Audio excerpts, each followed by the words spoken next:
Mit navn er Pernille Hagtbøl Madsen, og den her video handler om Intersprog. Intersprog er et begreb, vi særligt bruger inden for området dansk som andetsprog. Det betyder mellemsprog, og det handler om, at vi kan beskrive det sprog, som børn bruger, når de er ved at udvikle et nyt sprog. Dansk som andetsprog er mange forskellige ting. Det er først og fremmest et vilkår for en gruppe af børn og unge i Danmark, som har et andet sprog end dansk som modersmål. Så er det et fagområde i mange grene og dele af uddannelsessystemet i Danmark.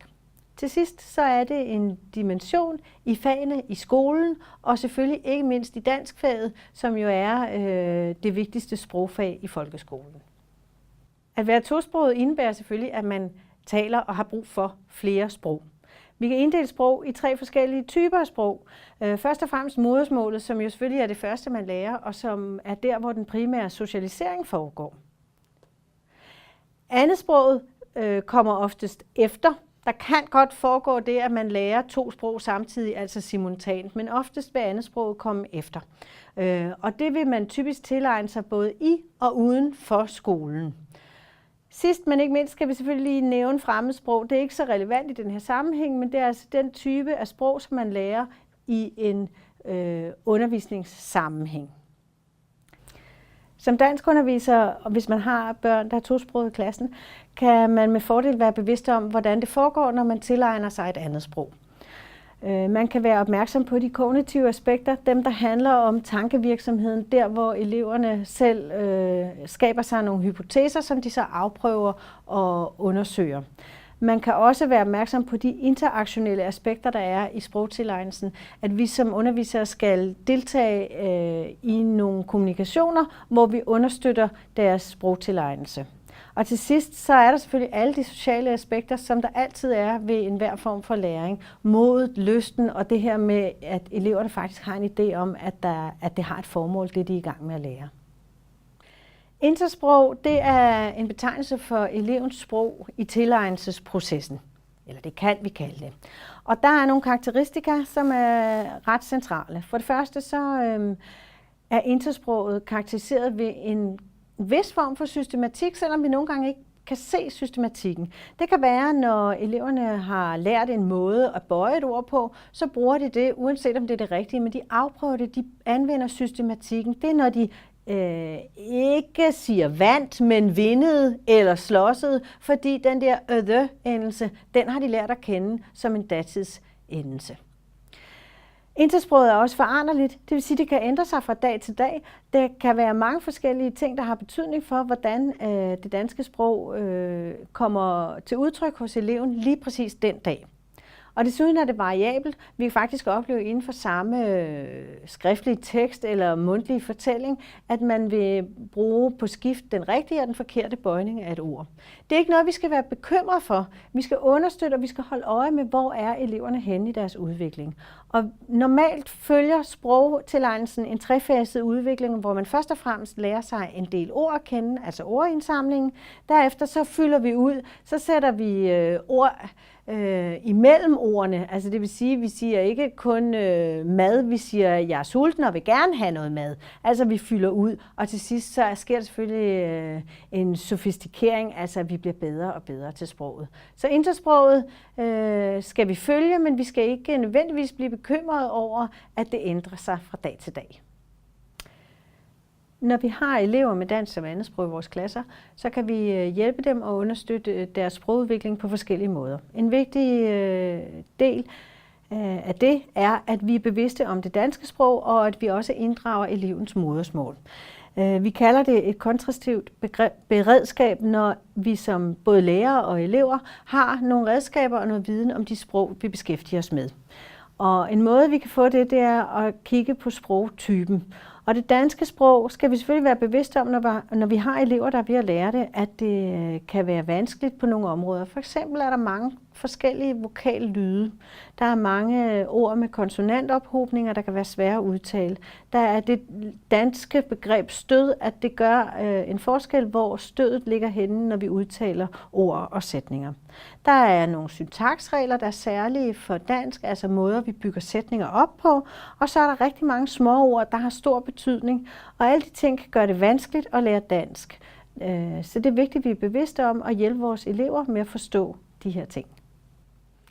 Det er rigtig vigtigt at tale om sproget, selvfølgelig i et fag som dansk, og selvfølgelig også, når man har elever med dansk som andet sprog.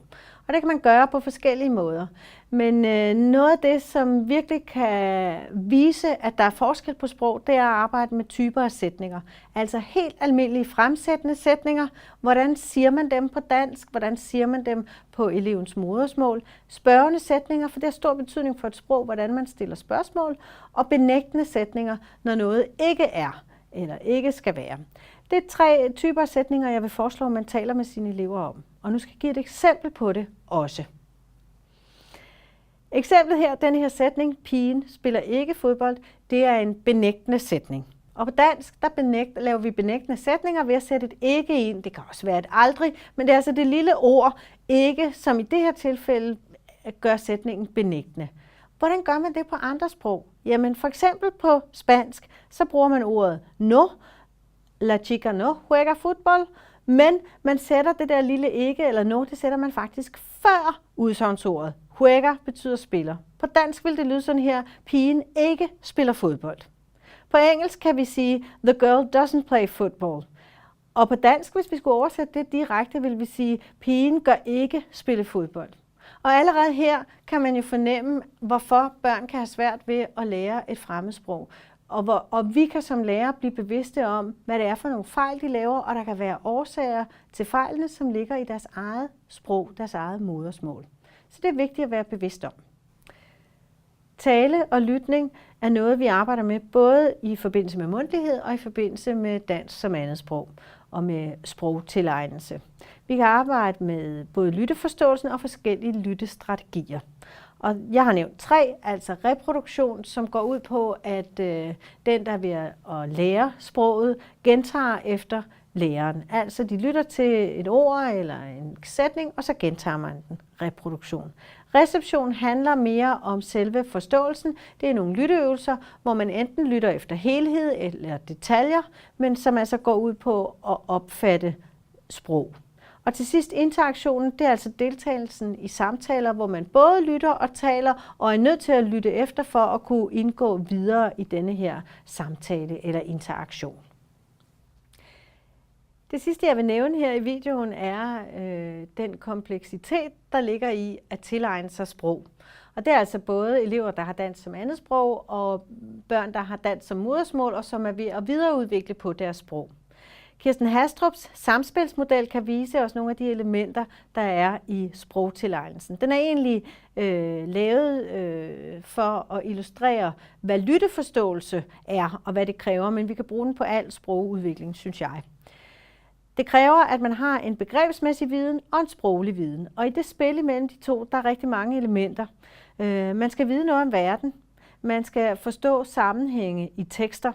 Man skal have kendskab til ords betydning, semantikken. Man skal have kendskab til faste udtryk, der findes i sproget. Man skal kende noget til, hvordan man opbygger sætninger, altså syntaksen. Man skal have forståelse af ordklasserne. Man skal have et ordforråd, og man skal have kendskab til ordenes bøjninger, morfologien, og sidst men ikke mindst, alt efter om det nu er mundtligt eller skriftligt, så skal man kende til stavemåder eller lydene i sproget. Så det er bare for at understrege, hvor komplekst det er at arbejde med det mundtlige sprog og sprogudvikling for børn, der har dansk som andet sprog. Men der er også rigtig mange vigtige og gode elementer i det og oplevelser i det, så jeg vil ønske jer god fornøjelse med det.